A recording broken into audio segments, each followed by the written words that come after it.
everybody all over the world watching online and wherever you're watching. We are the HighKings. We're here in Germany and we're going to answer some questions for you guys right now, and we hope, we haven't seen the questions yet, so we hope we're not going to be too surprised or shocked. So let's go, let's kick it off. Okay, so let's pass one on to Darren. Darren's going to read out the first question and answer. So, okay, the first question is, can you imagine making a song with the competitors, the Kilkennys? Well, first of all, they're not competitors, they're really great friends of ours. We've known them for many years. A fantastic Irish band. We bump into them every now and again in America and at home in Ireland and here in Germany. And they're some of the nicest guys we've ever known. Davey is from Kilkenny, like a fellow Kilkenny man like myself, so we keep in touch quite a lot. And we'd love to do a song with them, absolutely. They're very, very talented guys, great fun on the road. Every time we get together with the Kilkennys, we just laugh ourselves silly. So I would definitely be on for doing something with the boys. Bring it on. Yeah. Sweet. Next question. Next question. All of you come from families with a musical background. Was it hard to follow in these footsteps? Well, actually not really, because I got an opportunity to follow in my family's footsteps before I even started with the HighKings. My father, Bobby Clancy, was in a group called the Clancy Brothers, and when he had some medical issues, he had a quadruple bypass operation. I was asked to step in his place for a tour of North America. It was a short enough tour, but I really, really enjoyed my time doing that, and it gave me a newfound respect for folk music and just performing for people all around the world. And so I did actually follow in the footsteps, and it's great to continue in the same genre of music, in the same Irish folk music as my father and my uncles before me. So it's a dream come true. Absolutely. Cool. All right, one for myself. Are there any musicians you would like to work with?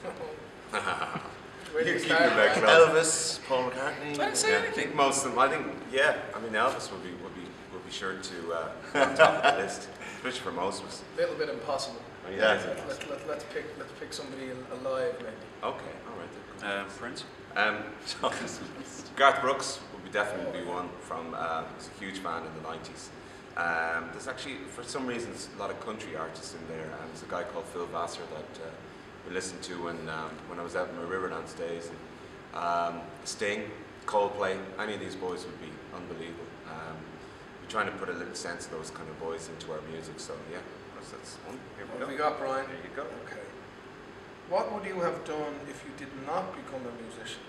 Oh, that's a strange one for me to answer, because when I finished school, I actually got very lucky and got a record deal. So, I mean, I don't know if any of the rest of the lads actually had 9-to-5 jobs before they got involved in the music industry, but I certainly didn't. I took a break from music for a while, and I went to America and I got a job behind the bar over there, which I kind of enjoyed, interacting with people. So I think definitely something that would still be involve me being with the general public on a daily basis. I like interacting with people. I took courses in acting and stuff like that, so I would have liked to do maybe something like that also. But yeah, I mean, something that would have me not behind a desk and pushing a pen, something that would have me out and chatting folks, you know. Cool. There you go. Is there a song that you absolutely cannot hear or sing anymore? As regards the HighKings, I would go straight in and go The Wild Rover, because it's been done 10 gazillion trillion billion times, and it's probably been done really well by numerous artists, but it's one of these songs that if I hear it ever again, I will have to do something terrible to something. Quickly so move on. I would say go on to the next question. Yeah. The less said, the better. Right. With what feelings do you look back on the last 10 years? Ooh, good question. I suppose my first initial reaction is surprise that it has actually been 10 years, because it has gone by so quickly. It seems like just the other day we were starting off, we were rehearsing in a room. It's been a fun trip so far. I've really enjoyed it. Like I say, traveling, getting to do what you really feel you're put on this earth to do, go off and sing songs and play music for people, especially about your culture. It's been a very quick 10 years, and I hope the next 10 don't go as quick. But I'm absolutely loving it, so that's all to say about that. This one. Was there a totally crazy moment at a concert that you can never forget? Ooh. Well, only a few weeks ago we played Vicar Street in Dublin, and being my usual flamboyant and rambunctious self, there was, shall we say, there was a lady that was quite inebriated in the front row, and she was kind of looking for a hug for most of the gig, and I think 5 or 6 songs in, I just said, I'll go on and give her a hug. And I had my drum on and went over to, but she literally pulled me, literally off the stage, and I was going down. It was about a 6-foot drop. We were lucky not to lose one. Yeah. And security ran over and just got me just in time because I was going straight down in my head. For crazy moments. Yeah, there was actually our stage manager Bobby was he had to run over at the last second and grab him by his belt buckle as he was going over the edge. He grabbed him and he pulled him back. He was nearer to me, but I was too busy laughing. There was a lot of laughter, but that could have been. We're really cruel like that, yeah. Crazy moments, I don't really know if we had. There's been loads of mad special moments. I mean, we played the Isle of Wight Festival a few years back, and just as we were coming on stage for our intro, the Red Arrows, there's this amazing flying team. It actually looked like part of our show. They just flew right over the crowd, and it was an amazing moment, wasn't it? Yeah. And they kept going back and forth all the way through the thing. We like to think it was our moment. Another moment, it wasn't that crazy, but it was a special moment, was when Gary in Nashville, a pedal steel player, was a renowned, who does he play with? He plays with everybody, Brooks and Dunn. Everybody, an amazing pedal steel guitar player, joined us on stage when we were in Nashville. And that was a special moment, very nice. Georgie. What do you think is so special about Irish folk, and why do people love the music so much? For me, I think it's definitely got to do with like the camaraderie. I mean, when we're at home and we're no longer on big stages anymore in front of like thousands of people, we would still sit around on special occasions, and guitars would come out and we'd sing songs, and with loved ones and getting people around, it creates this vibe inside a person, I think, that people want to join in and sing along, and hugs and kisses, and alcohol helps as well, I suppose. But no, I definitely think it's a coming together of people, and nobody doesn't like that. I mean, everybody loves to get the family together, friends together, sing songs. It doesn't even matter if you're not a good singer. I mean, sometimes it's better if you're a terrible singer, just to hear that guy sing or this girl sing or whatever. And it's nice to get everyone together, and I think that's why people love it so much. Nice one, George. Go. Okay. What would you say is different about German fans than fans from other nations? Very warm. The warmth, the welcome, the fun, the sing-alongs. They're louder than most of the places that we play in. There's always a sense of anticipation and a great buzz before we come on stage here. And they sing along for 2 hours with us. And they know much more about the songs and who wrote the songs, maybe in certain times than we even do. So that there's a huge dedication there from this country to our national music, which is really spectacular. Good answer. That was a good answer. Thank you. Thank you very much. What do you miss most when you're on tour? I suppose my wife. Simply, I do. I mean, we see each other every day, obviously, when I'm home. And I know with the lads, they've got kids as well. It can be very difficult when you're away for a long time.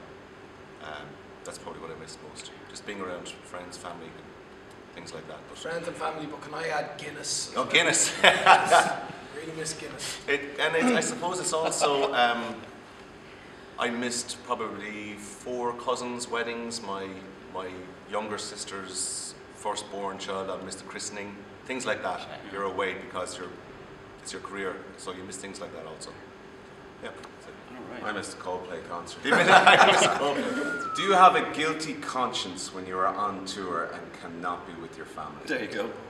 Well, it's kind of the same. Yeah. It's the same vibe. Yeah. I mean, it's hard being away, and our wives are giving us opportunities to go off and do what we love to do, and that's an incredible sacrifice that they make each and every day.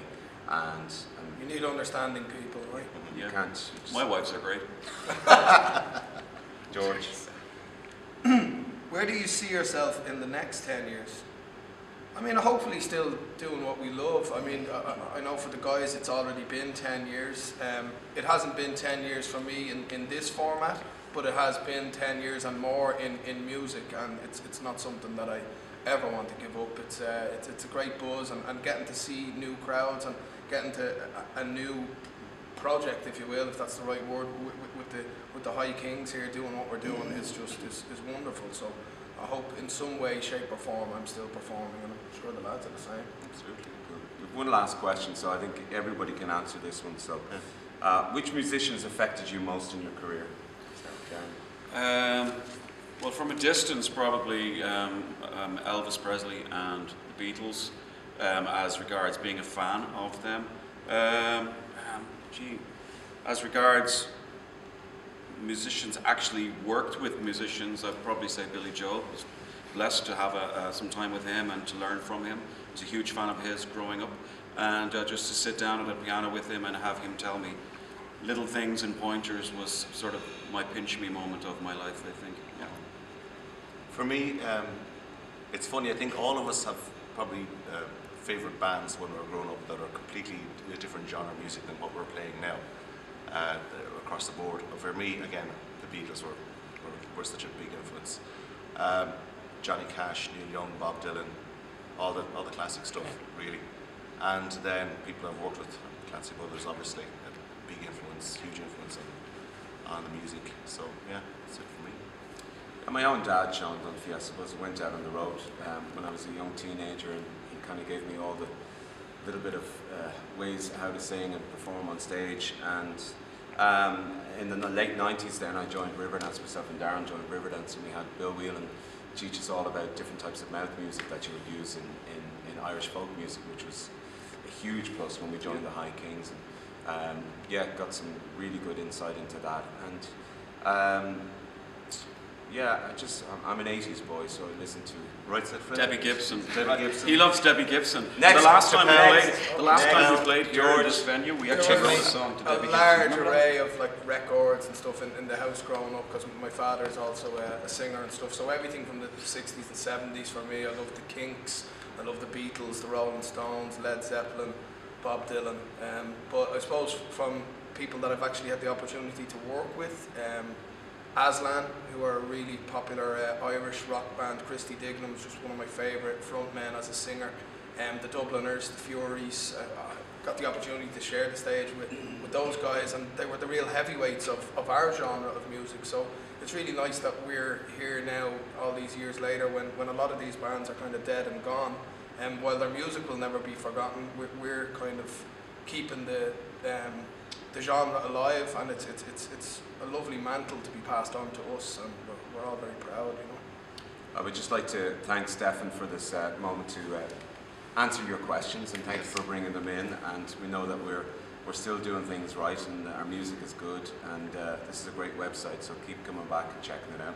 Thanks, man. Thanks, Yeah, thank you very much. Thank Thanks you. for questions. Thank you.